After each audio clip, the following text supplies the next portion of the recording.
Well, hello, everybody. Welcome, welcome. Really happy to be here tonight on this beautiful Wednesday night, wherever you are.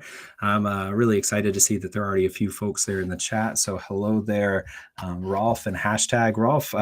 Your ears must be burning because Jay and I were just talking about you. So, I'm really excited to see that you're here in the crowd and hope everybody's doing well. So, here's the story. This is we're going to kind of dive right in, but what I've been doing is hosting live streams and having on a number of the authors of this guy here. This is More Than Hope: Lessons from the Colorado Trail.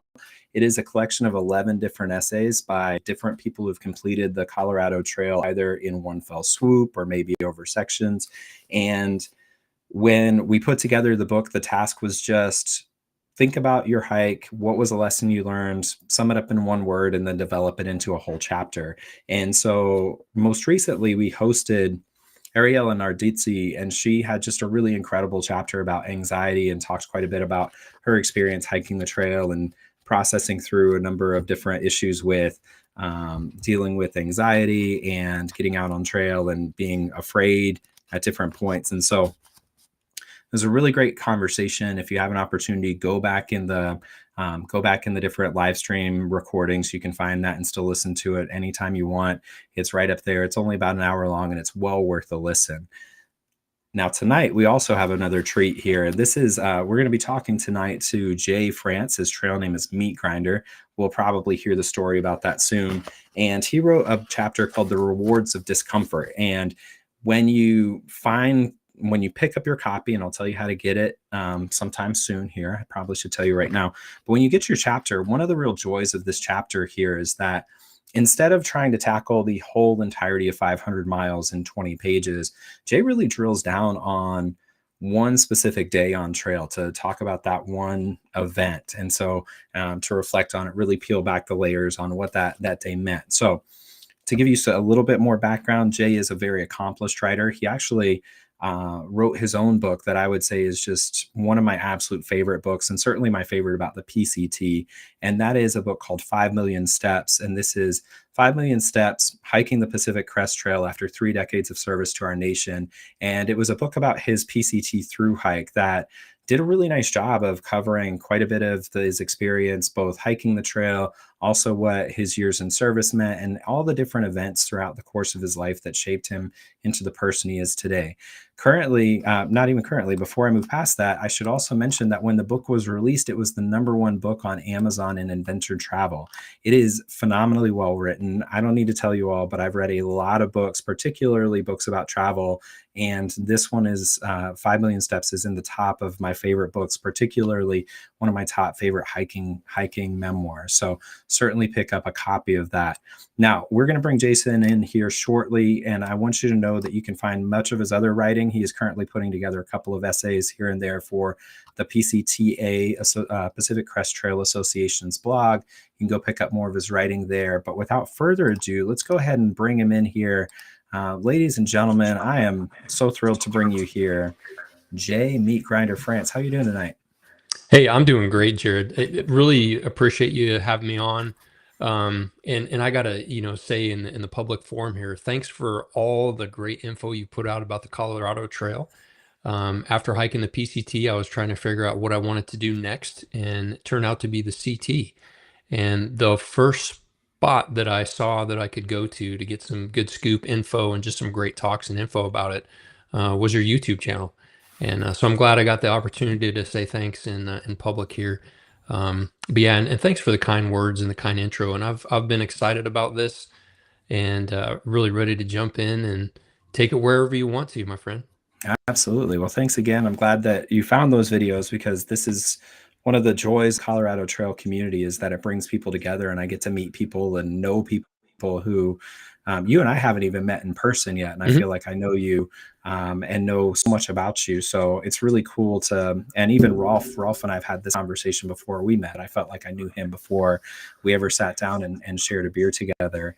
And so what I want to do is talk a little bit first. Let's just give a quick rundown of kind of your hiking bio, because you, like many people, have a story about hiking that is I don't guess there's a traditional story of getting into hiking, but I think everybody finds their own way in, and that's a really exciting thing. So, kind of give us a rundown of when you started getting into backpacking, what your big trails were, and maybe even what drew you to these longer trails. As I'm Mhm. looking at the map over your shoulder there of different long trails that I can recognize the shape of from a distance.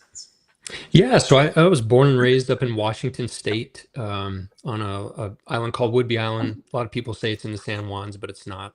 And grew up as an outdoor kid, and didn't have the greatest childhood, and I found peace in my safe place, my church. That was the outdoors. So started hiking smaller stuff as a young kiddo with all those opportunities growing up in Washington. Um, didn't really do a long trail until 2003 when, well, not necessarily a long trail, but did the Wonderland Trail around Mount Rainier after my first deployment to Iraq. And again, came back and found peace and found that healing after some of the things that I experienced there, and just absolutely fell in love with it.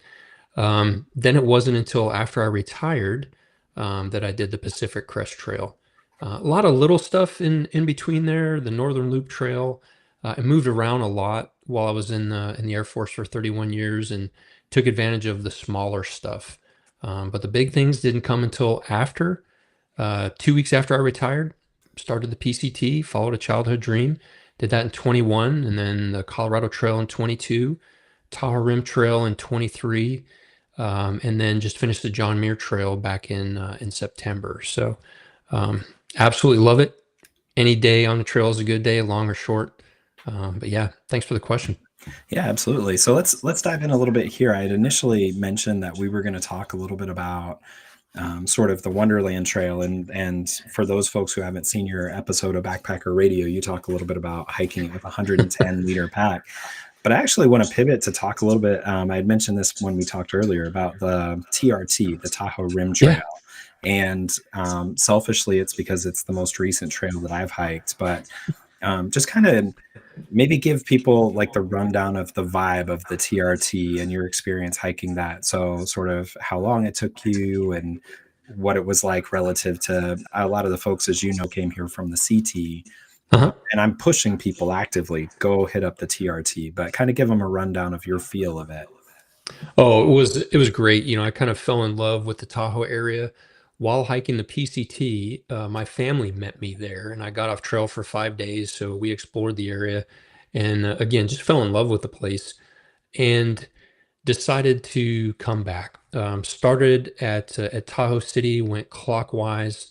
I went in September, so I started the 13th of September. So there weren't a lot of people on the trail. I enjoy the solitude, but I also enjoy the connection, and I found a good balance there. The vibe there was great.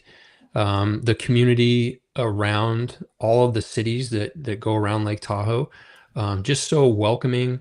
The businesses, the folks always seem to me anyway, willing to help with rides, with information, just super kind every stop that I made. So yeah, enjoyed that, and then of course did the repeat there of the PCT section, and that was a very different experience. A couple years afterward. Yeah. But yeah, I loved it. It just drew me back, and then so much that I actually we were talking before. I brought my wife Monica out there, and we celebrated our anniversary in Tahoe. Did a couple days of hiking, but unfortunately some bad weather came in, and changed our plan. But still, love that trail. And if I were to go back and do another reasonably, long, can do it in a couple weeks trail, it would be the Tahoe Rim Trail. Yeah, I think that's a fair assessment. And Hmm. I mean, just to give paint a picture for those folks who are familiar at least with the CT, it's about the same length as the collegiate loop, Hmm. but the experience is so fundamentally different. And one of the big pieces is it's maybe a third of the elevation gain and fall. So it's about 27,000 feet of elevation gain and descent, but you don't sacrifice views in the way that you would expect for something being a little more mellow like that.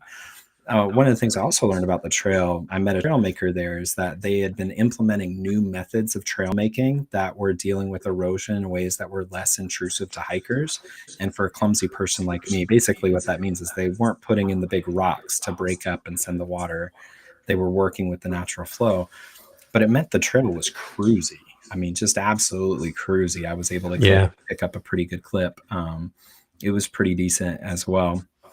When you were out there in September, did you see anything like was the so weather wise or animal wise? What was that like for you out there? No, the weather was beautiful. A couple light rain showers, of course, very dry on the east side. So I went out early and left a water cache at Spooner and Brockway. Mhm. Really glad that I did. Although when I got to both of those locations, the local trail angels were doing a great job of stocking the water caches out there. But I would offer, just great weather. Mhm. Um, there was no fires that I experienced that year. Didn't really run into any wildlife. I bring a Tenkara fly rod, so about 4 ounces of fishing gear with me, Mhm. and great fishing out there. And yeah, just love the experience. Yeah. Yeah. Yeah. I was mentioning to you before we started too that, the people, the environment in the different towns. So when you're hiking it, you hit a different town every 3 or 4 days, depending on your Mhm. pace. And I've been to tourist towns, which they all are very much dependent on tourism. I've been to tourist towns where the people depend on tourism and do not like the tourists. Mhm. And that was the exact opposite of what I found in all of the cities around Lake Tahoe, that they were very welcoming, very friendly and cordial. They were very much excited that you were there. Yeah. And it spilled over. The culture of the hike was really great. And my favorite anecdote was when I was hiking in Incline City. We were trying to get back to the trail after a town day, and this woman ran out of her house and was just like, "Are you boys hiking?" And we said, "Yeah." And she said, "Well, come on, I'll give you a ride." And she gave us a ride. We didn't even have to hitch. We got Yeah. chased down. And it's just the when we got dropped off at the top of this ridge, which is called Chickadee Ridge, which is a place Mhm. you can hold seeds. And these women just walked up to us and handed us seeds and walked away and didn't say a word to us. And we had no clue what it was for.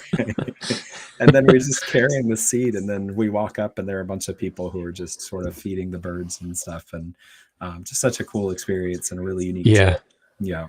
Yeah, another thing that sticks out to me, similar to the Colorado Trail, the relationship between the mountain bikers and the hikers, Mm, it was great. yeah. And I had heard other areas, some different stories from both mountain bikers that I know and hikers that I know. Um, all I experienced was a good vibe from Yeah. every mountain biker that I passed by or I crossed paths with out on Yeah. the Tahoe Rim Trail, same as the Colorado Trail. Yeah, it was great. Yep. This is actually a really helpful question that I think you might be able to answer, and this is from Rolf, who he is one of the other authors in the collection. Um, Hmm. the one of my not that I have favorites, but the He's ending of my his favorite too. chapter, the ending of his chapter is easily my favorite. All right, Yeah. and I think like it's just phenomenal. But he's asking here about water caches and what type Uh-huh. of containers you use, and this is actually a really, I think, a useful question because I did not cache water, but it's because we sort of went on a whim. We were on the Yeah. Sierra High route, and my backpack literally came apart at the seams. So we just pivoted to this SHR or to the TRT because it was close. Can you talk to us a little bit about this? Because I think it'll really help Rolf, and maybe we can get him out there. Yeah. And that's a great question, Rolf. I appreciate you asking that because this comes down to the responsibility we have as hikers as far as leave no trace. So I went out a couple days before. I used 1 gallon water bottles that I got from Walmart. Out here where I live in Illinois, right on the other side, across the river from St. Louis. I use brown plastic grocery bags. I hid them in a spot that only I knew because I wanted to make sure it was there. Then after I finished, I went back and picked up my trash and brought it back to a recycle place. Um, I did see, quite a bit of trash around Brockway and Spooner from folks, assuming other hikers or mountain bikers, leaving some trash out there. So picked up a bunch of extra empty stuff when I went back to retrieve mine. But that's a great question, Rolf. And if you're considering doing the Tahoe Rim Trail, that's the traditionally dry stretch. There are a couple areas where you can get water. I can't remember the name of the campground that I could have passed by, but that year the water pump was broken from the snow melt, and they hadn't fixed it. So I was in a bit of a pinch and had to get creative. So the water cache was the only option I had. Yeah, and that one's since been fixed. I don't remember the name of it either, but it's maybe Mhm. Morris or something. But if you go earlier in the season, what the people do, and I'm assuming it's earlier in the season because I went in August, so about a month and a half before you were there. The water caches are actually at the roads, so people will just leave their water bottles with names and the dates that they'll arrive. What I found Mhm. interesting was there are actually people who would write, "I'm showing up on this date. If you're here before then, you can take half of my water," and they would draw a line Mhm. to show half of the water, and then they would go back and pick it up. And but there were dozens of these gallon water bottles right on the trail and seemed to be picked up from there. I will say, so two things that are helpful here. One is with the water, the TRT does their own version of the data book that you can get from the TRTA that you can get Mhm. from their website. It's a really smart way they do it for a shorter trail. They ask for your email, and that way they can hit you up for donations, which is just smart nonprofit management. But then they give you access for free, and they give you all these guides with elevation charts, rules, regulations, super helpful. But the water situation burned us a couple of times because they said some of the water was year round and it wasn't. Mhm. So just be aware of that it's important to camel up and lower your pack weight because you're probably going to need to carry extra water from there. But those Yeah. guides, other than the water, were spot on throughout the course of the whole hike. Yep. Biggest question I have for you, though, did you take the boat Did I across? take the boat? Yeah, there's the boat that goes across the lake there right before you get into Desolation Wilderness, and it's a $20 I ride. did not. Was it too Yeah. late in the season for you?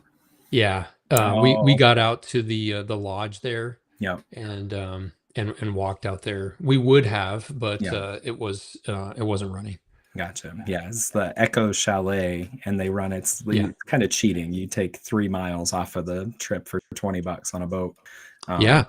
Yeah, you have to do it. You have to do it. I just have bad luck with boats because the year I did the PCT to get to Vermilion Valley Resort, Lake Edison was so low, so the boat wasn't running that year, and plus Mhm. COVID. This year was going to take it, and unfortunately, the gentleman that drove the boat for The ferry VVR driver. had passed away, and so I have no luck with boats on trails. So I'm 0 for 3, one with the on the TRT, and 0 for 2 on the PCT/JMT for getting there. So yeah, maybe that's telling me something. Well, I was going to ask you if you were interested in getting into canoeing at all, but after this, there's no chance I would ever share No, a canoe with you there. no.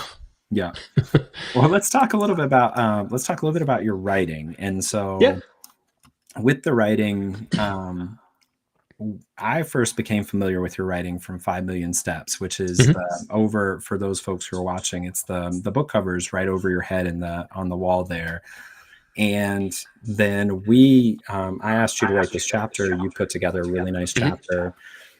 Now you'd mentioned there were some other writings in the works, which I'm super Yeah. excited about because I mean, I'm going to get to read more. Can you talk to us a little bit about what's on the horizon for you as a writer?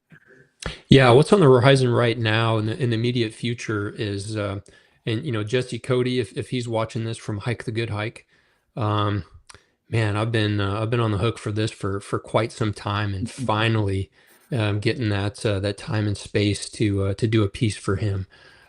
Spends a lot of time in the resilience and mental health space, and a huge advocate for the healing power of the trail. So I'm writing a piece. I have it drafted for him. Writing a piece for him to put out for the Hike the Good Hike. And he just recently, and I'm sorry, but the name escapes me. Just recently rebranded, I believe his organization. But super excited about that. Other than that, written a couple pieces for the Pacific Crest Trail Association, and yeah, and then been doing a few podcasts and things like that. But Yeah. yep, nothing else in the queue for writing right now, other Yeah. than that piece for Jesse. Yeah. Well, look forward to reading that when it comes out. And the podcast, by the way, the episode of Backpacker Radio is well worth a listen. And the only thing I would say is I would encourage anybody to read your book first, because I think Mhm. that really illuminates so much of what we're talking about. And you had even mentioned that your family met you at Tahoe, and it drew me back Yeah. right away to that scene in 5 Million Steps when you talk about getting back on trail and your family's going, and it sort of hits home that you're taking Oh off. yeah. And so that's a doozy. I don't want to give anything away, but Yeah. yeah, that was a tough one. I had to take a break to kind of process all of the weight of that when your family left, and that feeling of like excitement, but also Yeah. not excitement, but like, that's not even the right word. That longing, right? Oh yeah. But the sort Yeah. of the understanding that you had to keep going. Yeah. Yeah, and I think that's important too. That sometimes, and there's a lot of examples um, in in More Than Hope, because oftentimes, whether it's pressure for social media or Mhm. the hits and likes and the count, um, oftentimes we talk about the highs, the great days, the great experiences, the beautiful views that we get to experience in hiking, but often we overlook or fail to mention or fail to jump deep into some of those lows or those challenges that we experience and endure to get to those Yeah. beautiful views or those great days. Because I know you've hiked a lot of miles and a lot of days, and they're not all great days. No, they are. Yeah. And Yeah. to your point too, one of the things that I've learned, my brother and I, he's the one I put you in touch with. He was the Yeah. veteran as well. And he and I would do this thing when I was a college professor and he was a college student, where we would spend a week every winter in the Everglades. Hmm. And the first 2 years were disasters in the best possible way. One of them, I mentioned a number of times that I have a severe case of ADHD, and I got so excited about these freeze dried sample pouches for vegetables. They sold them at REI, that I forgot to pack any other food. So my brother and I ended up making basically vegetable soup for every meal for a week because I had nothing else. It never clicked for me to take like granola bars or any other snacks. Yeah. And then one year we ended up getting stuck on a sandbar 300 feet from the visitor center because we didn't check the tide charts, Hmm. and we couldn't push the canoe, but everybody from the visitor center could see us sitting in a canoe on the sand for 4 hours. And then the last time we went, we had it all dialed in so much that the trip was seamless. We knew where we were Hmm. going. We knew and I have no good stories. I honestly can hardly remember the trip. But to your point, the best parts of the trails and the memories are almost exclusively for me those, like, things go sideways, they don't go well, you have a tough day, you Yeah. like, those are the things that really build up the best trips. Hmm. And it's really something. Yeah. I wanted to ask you a little bit, just so you're a father of two boys, I'm a Hmm. father of two boys. Your oldest just turned 16, if I'm not mistaken, right? Our youngest is 16 and our oldest is 20. He's a junior out at Mizzou. Gotcha. Gotcha. Mhm. And so I wanted to ask you a little bit about sort of just basic. Do you have any advice? Mine are one just turned 3 and one will turn 2 in January. By way of, I don't want to force them to be into the outdoors, right? Yeah. And I certainly know that that will be an issue. Do you have any sort of insight for ways that you can introduce or help new people get into the outdoors in a way that doesn't make them feel like I'm pressuring them, or, you Yeah. know, in a way that helps them fall in love with the outdoors? Absolutely. I started with my kiddos geocaching. Yeah. Um, we lived. We had two. Well, we had a bunch of great assignments, but my sons are 4 years apart. We were stationed out in Las Vegas for 4 years, and then up in Salt Lake City, Utah. And just those years there are a lot of outdoor opportunities in the Las Vegas area, Mhm. and a whole bunch, of course, up in Utah. And those were just those great years, Mhm. and got them to enjoy the outdoors. I wouldn't say tricking them, but by making it exciting for them. Yep. For a kiddo or through the eyes of a young kid, geocaching can be kind of that treasure hunt. Yep. And then I just happened to be around a bunch of other outdoor minded folks in those assignments, and we put together family events like overnight camping trips, and we would, use glow sticks and those little reflective dots that are on a pin that hunters use Yep. to do things at night with the kids and get them excited, not just with the two brothers, but then with other kiddos. And it just went from there. I mean, I brought my older son when he was 12 up to, we did the Northern Loop Trail. It's a portion of, there's a little bit of the Wonderland Trail on there, but it's a 40-mile trail up in Mount Rainier. And then last year, I brought my younger son, he was 15 at the time, brought him up. We went and stayed in Bishop. We went up Onion Valley and went over Glen Pass and over to Ray Lakes and out. And yeah, it was That just Glen great. Pass is a beast too. Yeah, how do you handle it? Yeah, it certainly is. And he's a fit kid, and he beasted it. And also in doing so, gained a lot of respect and a deeper appreciation for. He's the one that actually encouraged me when he was 11 before I started the PCT. He's the one that encouraged me to do a YouTube channel so he could see what's going on. Oh yeah. Then when it was time for us to hike, I was like, "Hey, bud, you can pick anywhere in the United States," and he chose that because of my video that he watched. So Mhm. yeah, just those small increments to answer your question, making it fun for them. Yeah, and also, I mean, giving them the choice seems really huge as well. Yeah, yeah. Yeah. Mhm. Now, we talked about blunders, though. Have you had any misadventures with the boys that are worth telling? Um, not really. We've made the best of it. That going up and over Kearsarge, that was a tough one going out there, especially where I live. It's about 300 feet, so Yeah. some elevation challenges, but no real notable failures or plenty of fun stuff. But no, we've been lucky. Yeah, I remember growing up car camping with my family, and we had a camping trip where every night our food would get stolen by raccoons, and it didn't matter what we did. We would wake up and there'd be raccoons, and that's how we found out raccoons can open soda cans. Yeah, They would pop open a Coke and with their creepy little hands. Yeah. There's an animal. This is total whatever, but there's an animal called an eye, which has a creepy extra finger that taps wood and does like anyway. Yeah, I have to look it up. The creepy finger is something else. I lived in. I was stationed in Panama for 2 years in Coatis or Cootamunde, however you say it. Those things travel in packs. They use hand and arm signals to, signal each other across the street, and, coordinated attacks on garbage cans. They're pretty awesome. Really cool looking too. Yeah. Yeah.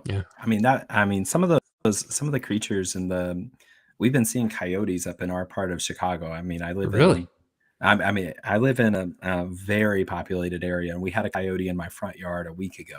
Mhm. I mean, in the middle of the day, it was sitting right on the sidewalk, like basically. But I love the idea that these animals are like so resilient, and then also have these complex sort of social lives. And we heard a dozen of them behind the house the next day. Really, yeah, big wildlife family. Yeah. Yeah. All right, so let's talk a little bit here. These are the ESPN questions that I had mentioned.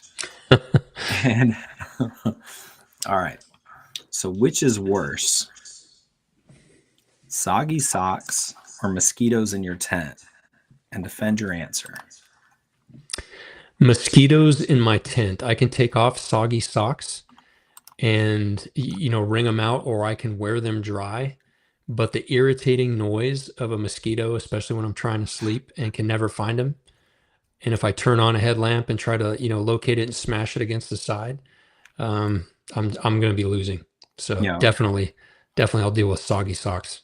I think you're spot on there. In my younger years, I shaved my head without a guard once, and then went camping and had mosquitoes in my tent, and I woke up looking like I had lumps everywhere because it had just chewed up my skull the whole time.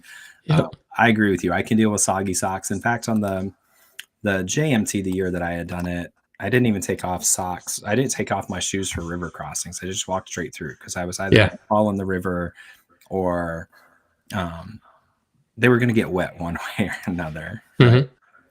Yep. All right. So if you can go backpacking with anyone in history, who would it be? Oh, wow. And you can also have free Yeah. reign over how the trip goes. So you can have like guides and Sherpas. You can have just tarps and conversation, you name it. Yeah. Probably before he got really stupid when he was still funny, Gary Busey, because you just never know where that guy was gonna never knew where that guy was Right? gonna take it. Yeah, you know, had some, of course, health challenges and some other poor decisions. Yeah. But early Gary Busey, Yeah. 100%. And we're carrying all our own stuff because I just want to hear him cussing Yeah. and just fighting it. And I'm not gonna. It's got to be a backpacker inexperienced Gary Busey, Okay. and I got to have some experience just so I can just watch him bring dumb stuff like I used to and just suffer through it. Yeah. Yeah, a Now, little mean, but still. yeah, he was in the A Walk in the Woods movie, right? Am I thinking Uh, of the right one? He was like he played the guy who hiked with what's his name? The I Walk in the can't Woods remember. author. I Yeah, I swear can't that was remember. it. If somebody's in the chat, can you double check that? Because I think he Yeah. played an inexperienced hiker, actually with an alcohol problem. And so, Huh. but the whoever wrote A Walk in the Woods, his name is escaping me, but he's like one of the most prominent outdoor or travel writers. But I Bill think Bryson. Bill Yeah. Bryson, yeah. So I Hmm? think he played the Yeah. guy who hiked with Bill Bryson. Oh, okay. That was Gary Busey. So you get some. I mean, I think that there's some potential that he's interested because he's just make sure he doesn't take buttered sausage with you on the hike, and you're in good shape, right? Oof. Yeah. Do you know that reference? Yeah. Yeah. Yeah. All right. What would you say is the piece of gear that is like the number one? This is the best thing you've ever gotten. It can be super cheap, it can be super expensive, but you're so glad that you found this one item. Oh man, it's got to be the BV 500. I love that 43 ounces, that bucket of obedience. I love that thing. Yep. No, absolutely no way. But I'll say the Oh, Flex Tail air pump, I the was little tiny, air pump that I got, because I'm just so over blowing up my pad at the end of the day and almost passing out. yeah. Regardless of how fit I get on the trail, I just one of the most miserable experiences for me. So I'm like, hey, I'm gonna throw in this 2 point or whatever 2 ounces, Yeah. and I'm gonna have this little thing do it for me. Yeah. A lot of people use those too for kind of a billows if they have campfires, which is not common for through Oh, hikers, okay. but Yeah. they work really nicely for if you're doing an overnight or a 3-day trip, getting a campfire going. Yeah. That's an Oh, I added. see someone answered. It was Nick Nolte Yeah, Nick answered Nolte it. there. That was Yeah. I get Nick Nolte and Gary Busey confused a lot. Now Gary Busey, he was the one who was arrested, right? Yeah. Yeah, that's what I'm saying, way back when he was Yeah. just crazy and funny before he got pretty stupid with the things that he does. Well, he got arrested in 2003, and here's how I know this is that I had a college professor. I don't know why he did this. I wrote a paper, turned it in, and when he gave it back to me, it was stapled, and I didn't turn it in stapled.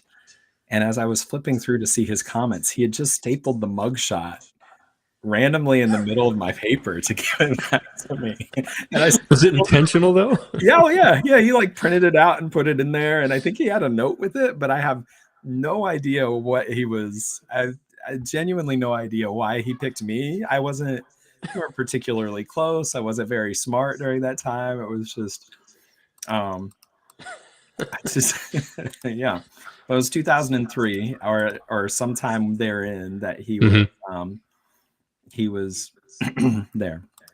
All right. So talk to me a little bit about hikes that you hope to do in the future, right? So you've done a lot of you've done the PCT, you did the TRT, JMT, Wonderland, Yeah. a lot of these bucket list hikes for most Mhm. people to just hit those, that's enough, right? Yeah. What makes the list still on yours that hasn't been hiked? I'm kinda if I were to do another long trail, the next one would be the Arizona Trail. Really? Definitely love oh yeah, love the desert. Have done a bit of it, a few segments. Just love the desert, even the mountain, portion of it. Um, but I'm in that category that you just talked about, long distance hiking for me, the toughest thing for me with long distance hiking is being away from my wife and my sons for that long. So I'm, exploring some of the shorter, as far as time. Hmm. So, kicking around, just going out and freestyling and exploring Yosemite, the Sierra High Route, possibly the Uinta Highline Trail. Those things that are, a week, 2 weeks, whatever I can fit into there. I'm hoping one day for my wife Monica and I to do one of the Camino routes. Hmm. Um, there's some international stuff I'd like to check out. Isle of Skye out in Scotland. I Hmm. got to hike a little bit out in Scotland once while I was still in the Air Force. Just loved it out there. But yeah, something where I am not away from my family for too long, Yeah. that I can still, get, or even just, little portions of the Tahoe Rim Trail, Star Lake. Yeah. Just hit some of those high points on places I've already gone. Yeah. Like this year when I did the JMT, I went southbound because I did northbound on the PCT, and it was a completely different experience, even though I was going by the same places. Very much so. Yeah. Yeah. Mhm. Yeah. I think the Camino, just to go back to that one, that one's high on my list as well. And I Yeah. think that's a really special, um, I don't even know how to categorize it, if it's even a trail or, I mean, Yeah. the community experience Experience. is, yeah, Yeah. the community is what I love most. And Yeah. that one seems really right up to, I love that one. Now, tell me a little bit here when you're thinking about these sort of planning these trips and trying to find time and everything. Is there Mhm. anything you would recommend to people who are trying to make a decision about where they should go and how they make those decisions? Because I get a lot of people who will ask me questions about the CT, and sometimes it becomes very clear like you should be on the CT. You're ready. You've Mhm. done all the research. You're ready to go. And then sometimes I get questions or comments, and I'm like, "You're not ready. This is not where you go." But is Yeah. there anything that you would recommend for people if they're trying to figure out, like, how do you decide what fits where you are as a person at that point in your life, by way of like all the factors that go into it? Yeah, I think it kind of starts, with the way you frame that question there. It starts on knowing what you want to do and knowing who you are. Because oftentimes folks will look on YouTube, will look on socials and see what someone else has done, and try to jam their personality, their experience, their level of fitness, their risk determination factors. They try to jam all this stuff because they see, Mm, back to what we talked about earlier, this sensationalism and the romance of some of these long trails, sure. without truly understanding what's behind it. The easy answer to your question is something that they think they might like of their choosing, that has, some good bailout points. Mm, Um, and then, whatever it is that they're prepared for, um, having a realistic view of your level of fitness, your level of preparation, your level of problem solving, your level of risk determination. And it doesn't have to be just for hiking, but the easy answer is common sense, but you have to build that through experiences. And some people are a little quicker than others. Some of these things that we face in the outdoors on a long trail, it's more intuitive to deal with than others, sure. based on their Sure. experiences. So that's a very personal question, but I think to answer it really, again, knowing yourself and Yeah. being honest with yourself on what you're capable of. Yeah.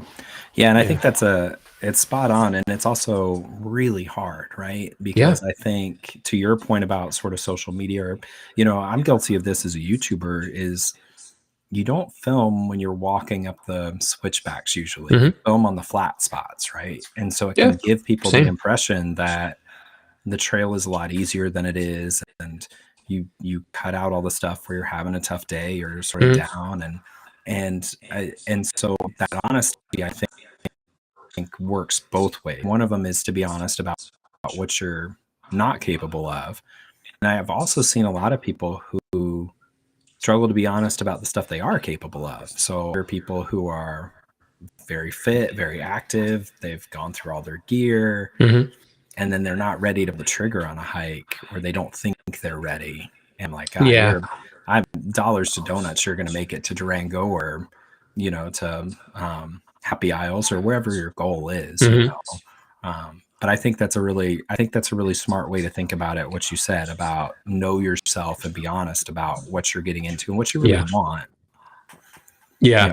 Yeah. The other thing you just made me think of there, and actually, talk about it in my chapter, is that I've seen some incredibly fit people with the lightest, most expensive gear. It's just not for them. Yeah. But I think a lot of that is the mental preparation, because you can search it on YouTube. You're preparing for a hike, you're going to find a lot of fitness related stuff. Dial in your gear, reviews from everyone, and gear is a very personal decision too. That is, in my opinion, just because it works for someone else doesn't mean it's going to work for you. You got to try it out. But Mhm. I think what is often overlooked is the mental preparation that goes into this, Mhm. um, and getting those reps and sets. Like, hey, when I don't want to go outside, guess what? That's when you need to go outside in a Mhm. controlled area around your house or around where you're at, so you have bailout points. Go out there when it's pouring rain and it's cold outside, so you're going to understand what Yep. those conditions are like, how your body is going to react to it, how your mind is going to react to it. And then on the other hand, in a safe, controlled environment, again, where you got bailout and you Yep. got proper hydration, go out there when it's crazy hot and just see what that's like. Yep. Get some reps and sets and doing those hard days, not just physically but mentally, to know where your mind is going to take you once you get on that trail and you're 4 or 5 days away from anywhere, Yeah. and you have no other choice but to push through.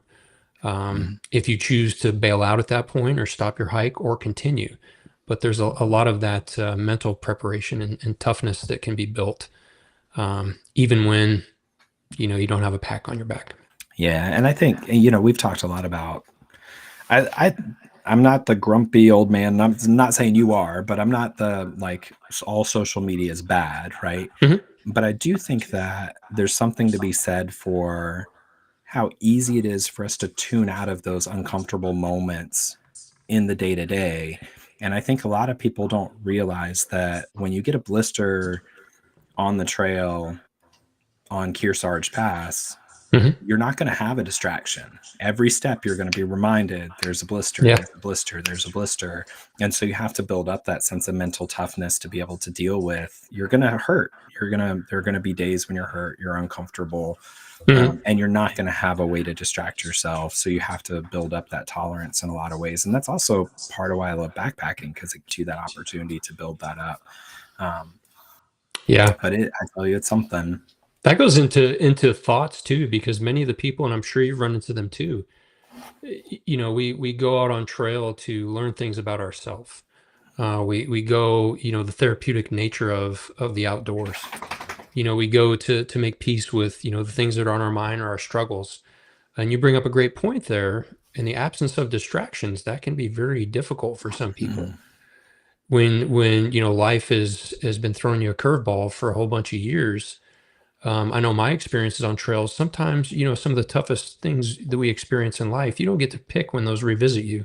Yeah. And sometimes when you're out there in a remote area and those things from your past choose to, jump up and say Mhm. hello, you don't have the things to distract you that we do in our daily lives, Yeah. to get our minds off something else. And when you pile that on top of a physically challenging thing that you are doing, sometimes that can create an even bigger challenge for some folks. So recognizing those things and what you might experience in that solitude, Yeah. and how that physical demand topped up on that mental demand, can be pretty tough for some folks. Yeah, and I think you could, if you go into it clear-eyed, you can also see that as an opportunity, Oh, right? That these 100%. are really important places for you to deal with this, Yeah. and you don't have the things that could stand in the way of you processing a lot of that. But years Yeah. ago, I saw this PCT documentary. It was one of the original like old school YouTube ones. I don't even think I could still find it, but there was a throwaway line almost where a guy said, "The weird thing about this hike is I'm having memories that hadn't thought about in 30 years, like little Yeah. moments from my childhood or whatever." And really interesting the way that works. But the mental game of it, I think, is most times, if you're physically capable of finishing the hike, Hmm. then it's just degrees of like between the person who can finish it, like me, who's not necessarily like a specimen or an athlete, Hmm. and then the people who are looking for FKTs. It's just a range, but the real determining factor is that sort of mental prep in the middle, because 100%. most skiers probably going to be fine. Hmm. Most gear is probably going to be fine, even if you're buying cheap gear, that sort of thing. Yeah. Yeah. Yeah. Just as a story here, I think I love these stories, but every February, so I'd encourage everybody to do this. Start looking on YouTube. Choose a long trail, PCT, CDT, AT. I go with the AT because I used to live near there. And I Hmm. start seeing the YouTube channels that pop up of people who are going to document their hike. And it is wonderful. It's how I found Dixie from Hmm. um, Wanderlust. Homemade Wanderlust, right? And Hmm. I was watching her channel back before she was like, it was early, but it was cool because I could watch her follow along. And I sort of have gotten to the point where I can kind of assess like, all right, this person's going to do great. This person's Hmm. going to do great, but I can tell they're going to be homesick, whatever. And I saw this couple a couple of years ago, and I knew within the second video they weren't going to make it. And they had come off the trail and they said, we just went to the hotel tonight because we're not going to be uncomfortable out there. We're trying to have a good time. And I was like, oh, you're done. You're done. If you're leaving the trail because you're uncomfortable, that's the whole game. That's the whole Yeah. thing is discomfort. Yeah. And that's fine. I mean, I love going and being comfortable. I love Isle Royal because you can go sit in a shelter and hang out and play cards at a picnic table. I'm not hating on being comfortable outdoors, but if you're trying to do a long trail, if comfort is your barometer for success, you're not Oh making it yeah. out of Georgia. Yeah. Yeah. Yeah. Yeah. Just something else. Indeed. But I do have a great respect for those folks that come out that have no experience, Mm-hmm. that go out there and buy all this heavy stuff, get out there and they gut it out, they learn from it, they Yeah. grow, and then to see them at the end is pretty cool. Of Yep. course, not recommending to anybody to just endure and just Yeah. embrace the suck fest the whole time, but Yeah. um, you've heard it before, never quit on a bad day. Yeah. Just give it some time. Mm-hmm. And if it's not your thing, that's the other thing, with comparisons that just drive me nuts. Mm-hmm. If you get all you wanted to get out of 100 miles of a, 2000 plus mile trail, well, hey, good on you. You got out there, Yeah. you enjoyed your time, and then, go do something else that you enjoy. Yeah. Yeah. Yeah. And I mean, I think that's one of the things that I think is really important for people to recognize, that these are arbitrary points on a map. Mhm. It Yeah. doesn't matter the John Muir Trail is a great example of this because it's 211 of the most beautiful miles. Mhm. But at the end of the John Muir Trail are more trails that splinter off from it on Mhm. both sides. So it's just we've decided arbitrarily that this is the route. And then Yeah. people hold themselves accountable to this metric. Like, if I don't make it from this point to this point, I didn't do it, or it's not valuable, Mhm. which is insanity to me because Yeah. it's just pretend. I get it. I feel that, but I just want to hug those people and be like, it doesn't matter. Yeah. It doesn't matter. Go 10 miles. If you had a good time and it meant something to you, then that's it. Mhm. Yeah, absolutely. Absolutely. But they're arbitrary points on a map. Yeah. That's all we're talking about here. And that's what would break my heart, when I would talk to folks. I only did 500, or I only did this Right. much. Well, let's flip that around and let's talk about what you did, Right. not Right. what you didn't do, and think about the experiences, however long you were out there, that you're going to Right. have for a lifetime, rather than walking around beat up because you didn't, to your point, meet some arbitrary, Yeah. finish line. Yeah. Yeah. Yeah. And I've seen folks out there who have done things that I've been so impressed by. And I love those people who, when you get out there, they're just dawdlers, they're just Mhm. like, I've been out here for a month and I made it 7 miles and I'm having a great time. And I'm like, I want Yeah. to just trade with you. Yeah. I love that. I love that sort of Yeah. ethos. I want to circle back just to that point you made about appreciating the people who go out there with all the heavy gear, Mhm. and they're just slugging through it. And for whatever reason, they might have done lots of research and then figured out that they just can't afford the other stuff, or Yeah. that it's not worth it to try, or there are a million different reasons they choose the gear they have. But I share that with you, that I see those folks and I think of myself when I first started, and I bought a brand new external frame backpack in 2009. Like, I Hmm. was buying the wrong gear. But it's so important for you to get out there and just enjoy it. And then I also think the success rate for people to love hiking, if you finish a hike like that and then still want to go back out, you're done. It's over. You're Yeah. in the community. You're Yeah. stuck. This is your Yeah. thing. Hmm. Yeah. You Yeah. just brought me back to, that Wonderland Trail experience, 110-liter pack that I Hmm. stuffed with 110 liters worth of stuff. And I endured that trail. But, I saw the value in it outside of my poor decisions and the mistakes I made along the way. I was like, you know what? I'm going to get back out here and get after it again. Right Yep. after that, this was 2003. Right after that is when Ray Jardine was huge with Backpacking Light. Yep. Go Light was a new company. Innovate shoes were Hmm. were the kind of the ultra shoes of the time. I know they're still around, but started experimenting in some of that stuff and seeing how light while still staying safe Yep. I could get. And yeah, that's where I really got into it, was after that. Yeah. And I mean, I think I got so hooked by the experience of doing it that the gear followed suit. Yeah. And but I think, if you go through those tough spots, those are the best. Again, going back to what we were talking about earlier, it's where the best stories come from. Yeah. I love hearing that story about the 110-liter backpack. I have no idea how to conceptualize that. The biggest pack Oh I've ever God. seen in person is 75 liters. I legitimately feel like it's a practical joke pack. Like, it's Yeah. Yeah. I mean, it's incredible. I love it. I love it. Yeah. Yeah. Um, Osprey Crescent 110. My goodness, I'm not even sure if they make a pack that big anymore, but I'm gonna have to get one um, off of eBay at some point. yeah, And just I'll carry my whole family in it around. So that's what I'll you do. could. Yeah. Yeah, I think you'll comfortably. appreciate this comment here from Rolf here.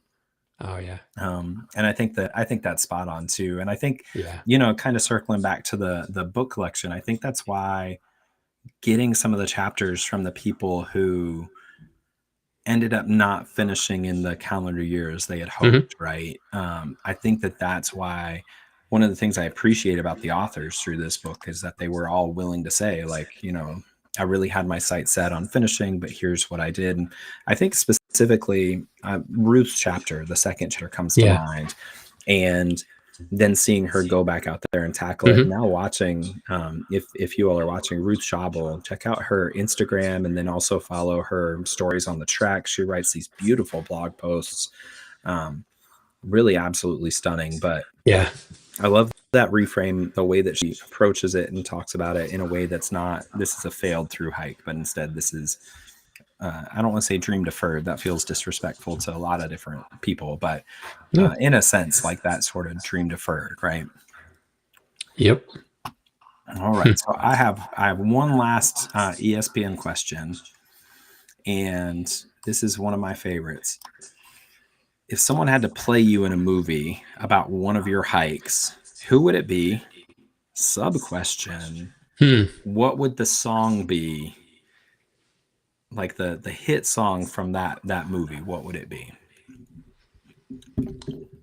So it's going to have to be a character because the actor. So are you familiar with Ted Lasso? Mm-hmm.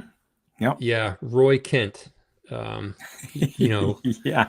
Brett Goldstein, but the character of Roy Kent, Mm-hmm. because his colorful language and his rants, Yep. that is me all day long. Yep. Um, and talking under the breath and all that stuff. Yep. Yeah, it would have to be, even though we look nothing alike. Um, Song, oh man, yeah, it's got to be one of my favorite Metallica songs, "Wherever I May Roam." There you go. That's Yeah. got to be in there. Well, Yeah, I think that fits with the character too. I think that kind of has the yeah, same vibe. Yeah.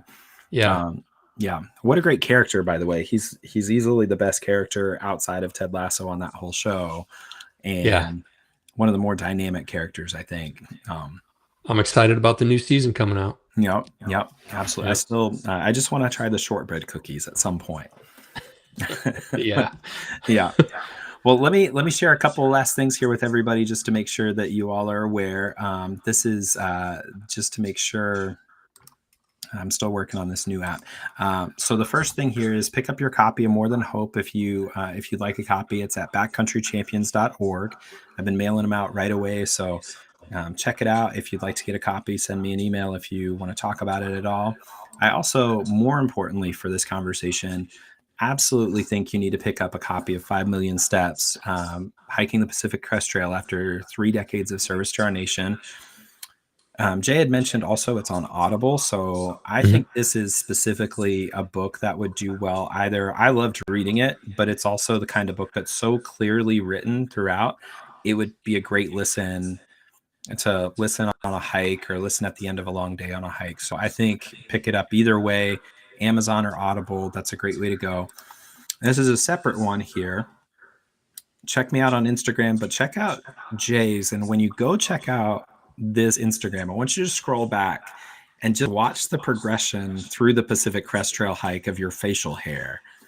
And it is it's so fun to just see that progression of everything as it goes. And so check out that Instagram. Lots of good stuff there. It's not necessarily a place, I don't think you really do a ton on Instagram, but it is worth a follow, at least to kind of just see that progression of the facial hair from there. Jay, it has been great to finally get to talk with you in person. I meant to mention here, I picked up a campfire. It was the Bear's Choice IPA. It had a campfire, so I was getting this to share with you today, and I didn't mention it till the very end. So, but this beer's for you. Right on. And, I appreciate it. Yeah, and thank you for joining us tonight. I appreciate everything. Can't wait to read writing in the future, and can't wait for you to put together your next memoir of whatever, the Arizona Trail, the Camino. I think the Camino would make a great book, by the way. Oh yeah. Wherever you end up. So thank you so much, Jay. I appreciate it. Yeah. And thank you, Jared. I know we got a couple minutes here, I think. Yeah. Thanks for gathering a group of awesome but very different perspectives to write More Than Hope. I mean, when I read through that thing, I'm just like, man, so many relatable things, but then just those different points of view. Yep. Loved it. Thanks for allowing me and the rest of us to be a part of that project. Again, thanks for all that great info you put out about the Colorado Trail and CT. That really got me inspired to go out there. Super, super helpful. I did choose Collegiate West, by the way. So, a lot of people ask me, what's that hope thing? What's that More Than Hope? I was like, okay, go walk your butt up Hope Pass. Yep. And then, you will understand 100% why that is such an important thing there. Yeah, but thanks for the shout out. Thanks for all the encouragement with my book. Thanks for pushing it out here. And wow, that Audible thing, the other special place in my heart is I got to narrate it myself, and we threw a few surprises in there. My sons make a special appearance on there, and it just one thing to write, but then to say those words out loud, it holds a very special meaning in there. So, hopefully anybody who chooses to either pick up the printed version or listen to it on Audible, hopefully they enjoy it. Yeah, I think there's no chance they don't enjoy it. I mean, it's just, I know you're a guest on here, so I feel like I should like pop you off so people believe what I'm saying, but so beautifully written, and especially some of those spots when you talk about your relationship with your sons, and a lot because I have 2 boys of my own, but just really were just so like captured the feeling of what it's like to deal with, like you had that moment with your kid where there was all that guilt that rushed in, and I mean, I felt that one to my bones with different times when I've not been the dad that I've wanted to be. And there are other moments where you talk about them, and it's just like, this is why you do things like work on yourself, right? And I think that the book did just such a nice job of threading the needle between being a book about hiking and a book about you and a bio piece, but also a reflection on what it means to be human Mhm. in a place where you're like everybody's in here, like falls short of being the person they want to be sometimes, but also Yeah. has moments of success and gratitude and so many great pieces. I mean, I truly think it's a book that anybody who's into hiking needs to pick up, read it. It was really clear. Anyway, I'll go on and on about it. Get the book. Let me know what you think. And if you don't like it, then I'll come punch you in the face. I'll fly out there. But it's well worth a Nah, read for sure. I really appreciate it, Jared, and I'm glad you enjoyed it. Yeah, yeah. Well, Yeah. thank you again. It's been a joy working with you, and I hope we get to work together on a project in the Yeah. future. And next week, everybody, we have Andrea Alani coming in, and she wrote my favorite CT book, which is Uphill Both Ways. Just a dynamite author as well. It'll be a fun conversation. So join us on Tuesday for that. And Jay, stick around. We'll catch up. And everybody else, I hope you have a great night. And thank you all for coming through. And last comment before we go. This is from Elderberry, one of my favorite CT hikers. I think that's the perfect wrap up there. Thank you all. Thank you all so much. Have a great night.